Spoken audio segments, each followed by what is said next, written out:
Elle se leva et posa la main dans le creux du coussin. Il était encore tiède. Elle n'avait pas rêvé. Elle se glissa dans le couloir, descendit l'escalier jusqu'à l'étage du dessous, alluma, examina le petit salon, la chambre d'amis et la cuisine. Pas trace d'une présence, pas trace de désordre. La porte d'entrée était fermée, et en essayant d'ouvrir, elle put vérifier qu'elle avait bien verrouillé la serrure avant de se coucher. Ses clés étaient à leur place, dans la petite vasque sur l'étagère de la bibliothèque. Dès demain, elle ferait poser une barre sur la porte. Et bien malin celui qui réussirait à entrer. Devait-elle porter plainte? Mais allait-on seulement la croire? Il n'y avait aucune trace d'effraction, sans parler de vol. Elle se voyait déjà face à un flic sceptique. « Vous êtes bien sûre que vous n'avez pas rêvé, madame? Parfois, on a de drôles d'impressions la nuit, surtout quand on est seul. » En plus, il la regarderait et se dirait qu'elle devait être en préménopause et que ses bouffées de chaleur lui étaient montées à la tête. Peut-être pas de plainte, mais une simple main courante.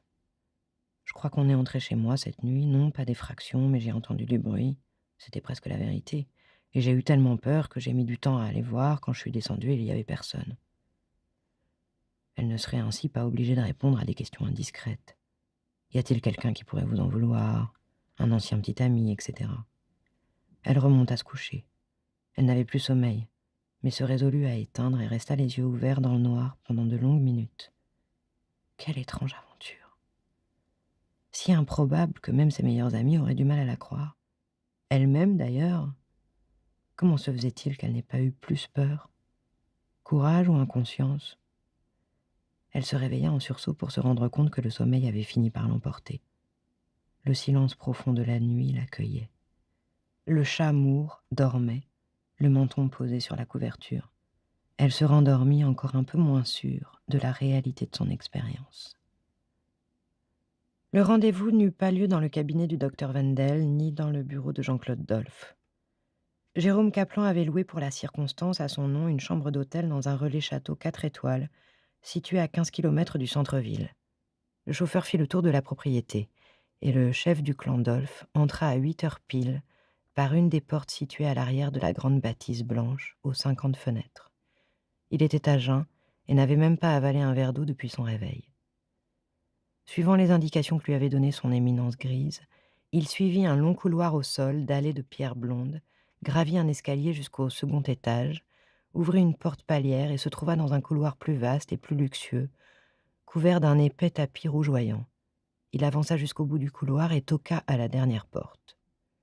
Une femme d'une quarantaine d'années, aux grands yeux verts et froids de chatte, ouvrit et s'effaça pour le laisser entrer. Jean-Claude Dolph se trouvait dans une suite de l'hôtel, sans que personne ne l'ait vu entrer. Il n'était pas dépaysé, ayant amené des femmes ici à plusieurs reprises au cours des années passées. Le docteur Wendel portait une tunique blanche qui évoquait la blouse d'un médecin, à cette différence près que la sienne était en soie et qu'un petit croissant en or parsemé d'émeraudes ornait sa poitrine. Le reste de sa vêture était composé d'une jupe noire très stricte, de bas arachnéens et d'escarpins à talons aussi fins que des stylets. Il s'assit dans un des larges fauteuils club en cuir et croisa les jambes. Elle s'assit face à lui sur une chaise droite et le scruta quelques instants avant d'ouvrir la bouche. « J'aurais préféré que nous nous voyions à ma clinique à Lausanne, dit-elle. « Je tiens à la discrétion avant tout, répliqua Dolph. Je vous dédommagerai en conséquence. Il ne s'agit pas de ça. Bon, décrivez-moi vos symptômes. Ça risque d'être long, dit-il dans une tentative avortée de faire de l'humour. J'ai tout mon temps. Pendant que vous parlez, je vais vous prélever un peu de sang. Vous me donnerez ensuite un échantillon d'urine. Elle ouvrit une valise posée sur le lit et en sortit une seringue sous emballage, plusieurs flacons et étiquettes. Elle passa un morceau de gaz au désinfectant alors que Dolph ôtait son veston et remontait une manche de chemise. Pendant ce temps, elle le bombardait de questions sèches et brèves, et il répondait de la même façon. « Je vous préviens, je ne suis pas experte en prélèvement sanguin, ça fait des années que je n'ai pas fait de piqûre, » dit-elle en rapprochant sa chaise du fauteuil. Elle tapota le bras maigre et veineux de Dolph au niveau du creux poplité, désinfecta un carré de peau et introduisit l'aiguille. Dolph retint une grimace. Effectivement, elle manquait de pratique. Elle emplit de sang le contenu de la seringue et le répartit dans les flacons préétiquetés. Pendant qu'elle rangeait le matériel utilisé et les flacons dans la valise, Dolph s'absenta quelques instants dans les toilettes avec le récipient qu'elle lui avait fourni et revint avec quelques centilitres d'urine. Elle posa encore une rafale de questions. Elle ne fit aucun commentaire sur ses réponses, et Dolph en éprouva un certain agacement. Mais par orgueil, il s'abstint de quémander des indications sur un éventuel diagnostic. Pour compléter les analyses, j'aurai sans doute besoin de radio, et sans doute même d'un scanner et d'un IRM de votre thorax, dit-elle. Ce sera difficile de les faire dans une chambre d'hôtel. Je me débrouillerai, dit Dolph.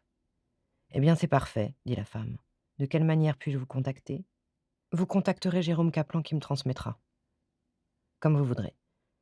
Il renfila sa veste et se leva en même temps qu'elle. Il se dirigea vers la porte. Quand la porte se fut refermée sur lui, elle poussa un profond soupir et s'assit dans un fauteuil cette fois. Elle posa les coudes sur ses genoux et se prit la tête dans les mains en fermant les yeux.